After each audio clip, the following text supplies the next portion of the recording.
నాకు అర్థం కావట్లేదు. కాళేశ్వరం మొత్తం మీ మేడిగడ్డ కాళేశ్వరం అవినీతి మొత్తం మా వాళ్ళు ఎంక్వైరీ చేస్తున్నారు కదా సార్ మీరు. మా మంత్రులందరూ మా ముఖ్యమంత్రి గారితో పాటు కొలిక్స్ అంటే అది బ్యూటీ ఆఫ్ డెమోక్రసీ ఏంటో చూపిస్తున్నాం కాంగ్రెస్ ప్రభుత్వం.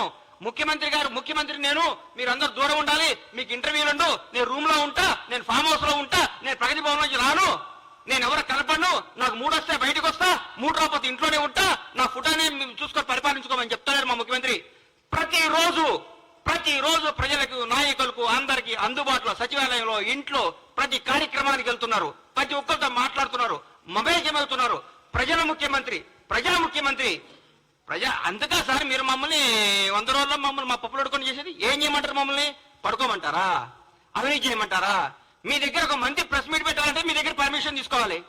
మీ దగ్గర ఒక ఎమ్మెల్యే మాట్లాడాలంటే మీతో నోటు పెట్టాలి ముందు. మీకు సార్ అని ఇట్లా నోటు చేస్తున్నా, దయచేసి పర్మిషన్ పెట్టొచ్చు అని మీరు, మీ సారో ఎవరో చెప్తే అప్పుడు ఒప్పుకోవాలి. మీరు అది పెట్టలేదు. ఈ గత 10 ఏళ్లలో మీరు ఎంతమంది మంత్రులు ప్రెస్ మీట్ పెట్టారు? ఎంతమంది మీరు వచ్చి ఢిల్లీకి వచ్చి కార్యక్రమాలు చేశారు? నేను అంటారు ఈ పార్లమెంట్ లో కంపల్సరీ గెలవాలి. కంపల్సరీ గెలవకుంటే మన తెలంగాణ సమస్యలు ఢిల్లీలో మాట్లాడేది ఎవరుండరు. ఈ 10 ఏళ్ళు ఎవరున్నారు సార్ అధికారంలోకి?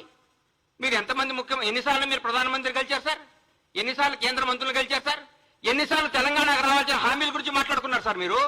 30 రోజుల్లో మా ముఖ్యమంత్రి గారు, మా మంత్రులు ప్రతి ఒక్క సమస్యని ప్రధానమంత్రి గారి దృష్టికి, హోంమంత్రి గారి దృష్టికి, ప్రతి మంత్రి దగ్గరికి పోయి సార్ మా పరిస్థితి, మాకు ఇది రావాలి, మాకు ఇంతమంది ఐఏఎస్లు కావాలి, మాకు ఇది కనీసం తెలంగాణ ఆత్మగౌరవం చిన్నమైన జనవరి 26 నాడు చెట్టకాలనే పెట్టించారు సార్ మీరు.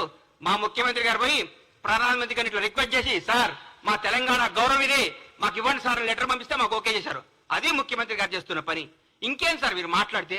మీరు ఏం కావాలి మీకు? మేము ప్రజల పరిపాలన కూడా బాగా చేయొద్దా? జనాన్ని వివేకవంతులు చేయొద్దా? జనాన్ని ప్రగతి పదం వైపు దూసుకుపోనియొద్దా? తెలంగాణ అవినీతిని అంతం చేయొద్దా? ఏం చేయమంటారు? 10 ఏళ్ళు మీరు కనీసం, నేనైతే మీరు ఓటర్కి కనీసం 2 సంవత్సరాలనే ప్రెస్ మీట్ పెట్టారు. వీళ్ళు మామూలుగా వీళ్ళు మొత్తం ఎందుకు ఓడిపోయామని దాన్ని సమీక్షించుకుంటూ కూర్చుంటారన్న. అరే మా ఆగం పాడుగాను రోజుగా ప్రెస్ మీట్, ప్రతిరోజు ప్రెస్ మీట్ సార్. దేనికి? ఏం చేస్తారు సార్ మీరు?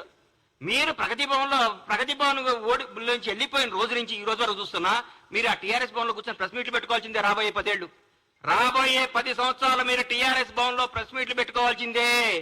మీరు ఈ ప్రజా ప్రభుత్వాన్ని చూసి కుళ్ళుకోవాల్సిందే. ఈ ప్రజా ప్రభుత్వం గురించి మీరు రోజు బాధపడాల్సిందే. మీరు ఏ విధమైన చేయలేరు. అధికార నియామకాల్లో కూడా సమాజం పాటించింది మా ప్రభుత్వం. ఎవ్వరికి ఎక్కడ బంధు ప్రీతి, కుల ప్రీతి, రాగద్వేషాలకు దూరంగా పెట్టి సమర్థవంతమైన నాయకుల్ని, నిజాయితీవంతమైన నాయకుల్ని నియమించింది మా ప్రభుత్వం. సగర్వంగా చెప్పుకుంటున్నాం. ప్రజల స్వేచ్ఛావాయువు పీల్చుకుంటున్నారు. అబ్బా ఎంత హాయిగుందరా! బ్యూటీ ఆఫ్ డెమోక్రసీ ఎంత బాగుందరా! కాంగ్రెస్ ప్రభుత్వం ఎంత పరిపాలిస్తుందిరా! ఇందిరమ్మ రాజ్యం అంటే ఇదే కదా! సోనియమ్మ కన్న కళ్ళు ఇదే కదా! సోనియమ్మ అందుకనే కదా తెలంగాణ రాష్ట్రాన్ని ఇచ్చింది. మన్న పరిపాలించుకోవడానికి కదా తెలంగాణ ఇచ్చింది మాట్లాడుతున్నాం. అంత జనమందరూ చెప్పుకుంటున్నారు సార్. ఈ రోజు మేము ఎవరి దగ్గర బానిసత్వంగా ఉండలేదు. మీ దగ్గర ఏ బానిస బతుకారు కదా సార్. 10 సంవత్సరాలు తెలంగాణ ప్రజలందరూ బానిస బతుకుని తెంచుకొని వచ్చారు. హరీష్ అన్న మీరు 10 సంవత్సరాల పాటు మంత్రిగా చేశారు. దయచేసి ఆత్మసాక్షిగా గుండె మీద చేసుకొని చెప్పండి. మీరు నిజం చెప్పండి. ప్రభుత్వం రేవంత్ రెడ్డి గారు అద్భుతంగా చేస్తున్నారా, చేయట్లేదా? పరిపాలన బాగుందా లేదా? మీరు మనస్సాక్షి మీరు క్వశ్చన్ చేసుకొని మీరు మాట్లాడండి. ప్రతిరోజు ఏదో విమర్శించాలి. ఎందుకు ఇస్తారు సార్ మీకు ఎంపీ సీట్లు? ఒక్క సీటు కూడా టీఆర్ఎస్ గెలవు, బీఆర్ఎస్ గెలవదు. ఈసారి నేను చెప్తున్నా, రాసుకోండి. ఒక్క సీటు కూడా గెలవదు. రండి, మీ ఓడిపోయిన మంత్రులు అందరూ వచ్చి, మీరందరూ వచ్చి, మీకు దమ్ము ఉంటే అందరూ వచ్చి ఒక్కొక్క పార్లమెంట్ లో పోటీ చేయండి. అందరూ రండి, ఎంతమంది గెలుస్తారు చూద్దాం. ఒక్కడు ప్రజలు కోరుకుంటున్నారు కాంగ్రెస్ ప్రభుత్వాన్ని. ఈ రోజు ఢిల్లీలో ప్రతిపక్షంలో ఉన్నాం, రేపు అధికార పక్షంలోకి రాబోతున్నాం. ఢిల్లీలో కూడా మేము ఏం చేస్తారు సార్? మీరు టీఆర్ఎస్ ఎంపీలు గెలిచి ఏం చేస్తారు సార్? అక్కడ ఏం చేస్తారు సార్? ఈ 10 ఏళ్ళు ఎందుకు పోలేదు సార్? ఈ 10 ఏళ్ళు హైదరాబాద్ ఢిల్లీ ఫ్లైట్లు అంతేనియా?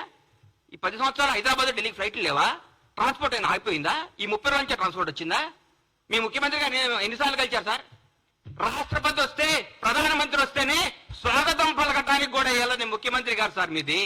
అది మీది. మా ముఖ్యమంత్రి గారు, మాజీ రాష్ట్రపతి గారు వస్తే పోయి పలకరించి నమస్కారం పెట్టి ఆయన సంస్కారం చాటుకున్న గొప్ప నేత రేవంత్ రెడ్డి గారు. రేవంత్ రెడ్డి గారు యువకుడు, ఉత్సాహవంతుడు, ప్రజల కోసమే, ప్రజా శ్రేయస్సు కోసమే, ప్రజల బాగోగుల కోసమే, తెలంగాణ ప్రజల కోసం పోరాడుతున్న వ్యక్తి ముఖ్యమంత్రి గారు.